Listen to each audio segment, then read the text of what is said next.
काय कोणाकडनं अपेक्षा करायची? आणि या राजकीय बातम्यांनंतर आता पावसासंदर्भातल्या बातम्या पाहूया। वसई विरारमध्ये सकाळपासून पावसाचा जोर वाढला आणि त्यामुळे सखल भागातले रस्ते पाण्याखाली गेलेत। नालासोपाऱ्यातील सेंट्रल पार्क, तुळिंज, नगीनदासपाडा, आचोळी रोड तसंच विरार आणि वसईमधील ही अनेक रस्ते पाण्याखाली गेलेत। त्यामुळे नागरिकांना पाण्यातून वाट काढताना तारेवरची कसरत करावी लागतेय।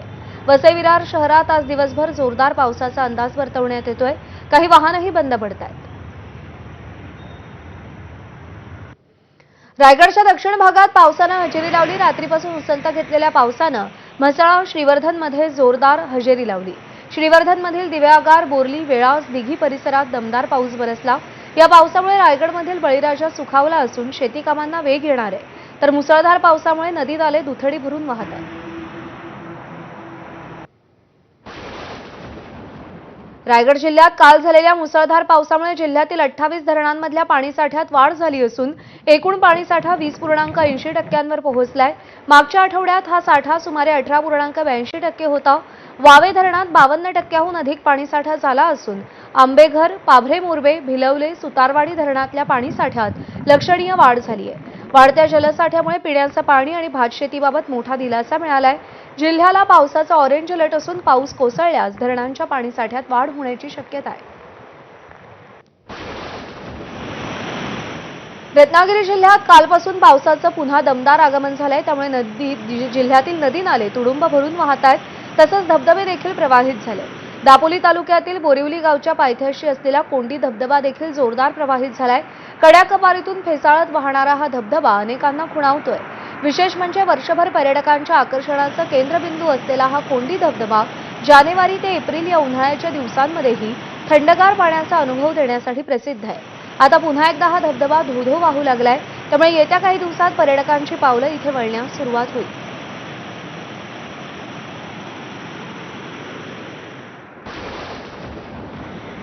तळकोकणात दाखल झालेल्या मान्सूननं गेल्या काही दिवसात दडी मारल्यानं बळीराजासह सगळ्यांनाच पावसाची प्रतीक्षा होती। आता पुन्हा पाऊस एकदा जोर धरू लागल्यानं बळीराजा सुखावलाय। सिंधुदुर्गातल्या सगळ्याच भागात रात्री पाऊस झाला। आता पुन्हा पावसानं जोर धरला असून कुडाळ, कणकवली, सावंतवाडी, दोडामार्ग, वैभववाडी तालुक्यात पावसाचा जोर पाहायला मिळतोय। हवामान विभागानं सिंधुदुर्ग जिल्ह्याला 3 जुलैपर्यंत येलो अलर्ट जारी केलाय। जिल्ह्यात आतापर्यंत जून अखेर 498 मिलीमीटर पावसाची नोंद झाली, तर गेल्या वर्षी जून अखेरीस जिल्ह्यामध्ये 1285 मिलीमीटर पाऊस पडला होता। आता जिल्ह्यातल्या धरणांमध्ये 28% पाणीसाठा आहे। सध्या कोसळत असलेल्या पावसामुळे बळीराजानं शेतीच्या कामांना सुरुवात केली आहे। येत्या 24 तासात 52 मिलीमीटर पाऊस कोसळला असून सर्वाधिक 98 मिलीमीटर पाऊस वैभववाडी तालुक्यात कोसळला।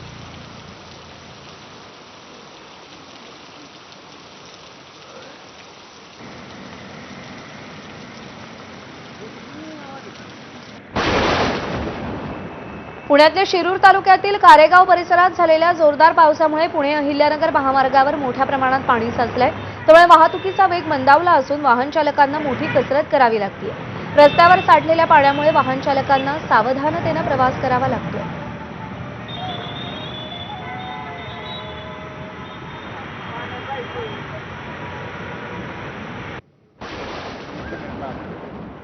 सातारा जिल्ह्याच्या पश्चिम भागात सह्याद्रीच्या डोंगर रांगांमध्ये पावसानं जोर पकडला असून कोयना धरणाच्या पाणलोट क्षेत्रात मुसळधार पावसाची नोंद होतीये।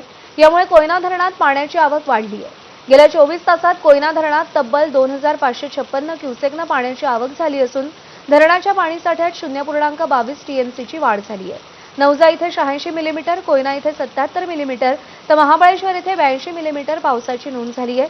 त्यामुळे 105 टीएमसीच्या कोयना धरणातील पाणीसाठा 9.12 टीएमसी उपयुक्त पाणीसाठा उपलब्ध झालाय। आढावा घेतलाय वैभव बोडके यांनी।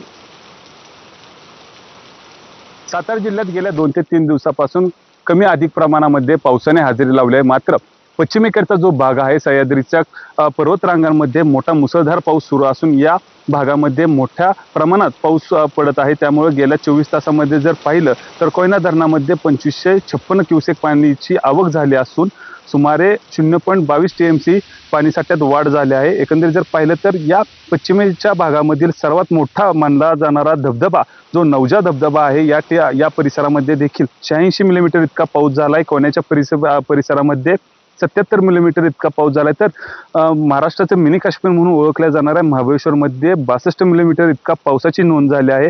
पाऊस मोठ्या प्रमाणावर नसल्यामुळे शेतकरी देखील चिंतेत असताना आपल्याला पाहायला मिळते. एकंदरीत जर पाहिलं तर या भागामध्ये भात लागवडीची लगबग देखील सुरू झाली आहे, मात्र पावसाअभावी ही लागवड काही प्रमाणात शेतकऱ्यांना थांबवावी लागते. यामुळे शेतकऱ्यावर मोठं आसमानी संकट आलंय का, असा प्रश्न देखील शेतकरी आता उपस्थित करताना आपल्याला पाहायला मिळतोय. कॅमेरामन ओमकारसह वैभव बोडके, एबीपी माझा, सातारा. पंढरपूर तालुक्यातील चळे, आंबे, ओझेवाडी या परिसरात पहाटेपासून दमदार पावसानं हजेरी लावली. या पावसामुळे नदीकाठच्या परिसरातले अनेक ओढे नाले दुथडी भरून वाहू लागले असून अनेक शेतांमधून देखील आता पाणीच पाणी वाहत आहे. पहिल्याच पावसात शेतशिवारासह सर्वत्र पाणी वाहू लागल्यानं शेतकऱ्यांना मोठा दिलासा मिळाला असून बळीराजा सुखावला.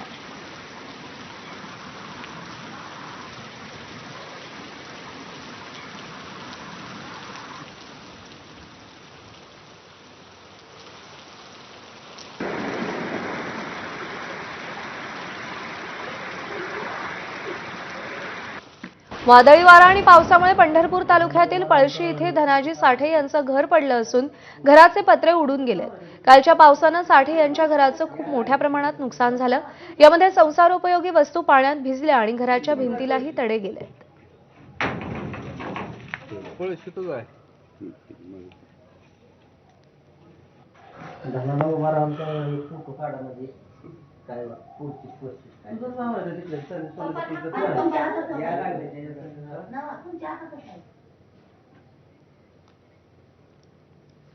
एक छोटासा ब्रेक घेतोय, पाहत रहा दुपारच्या बातम्या.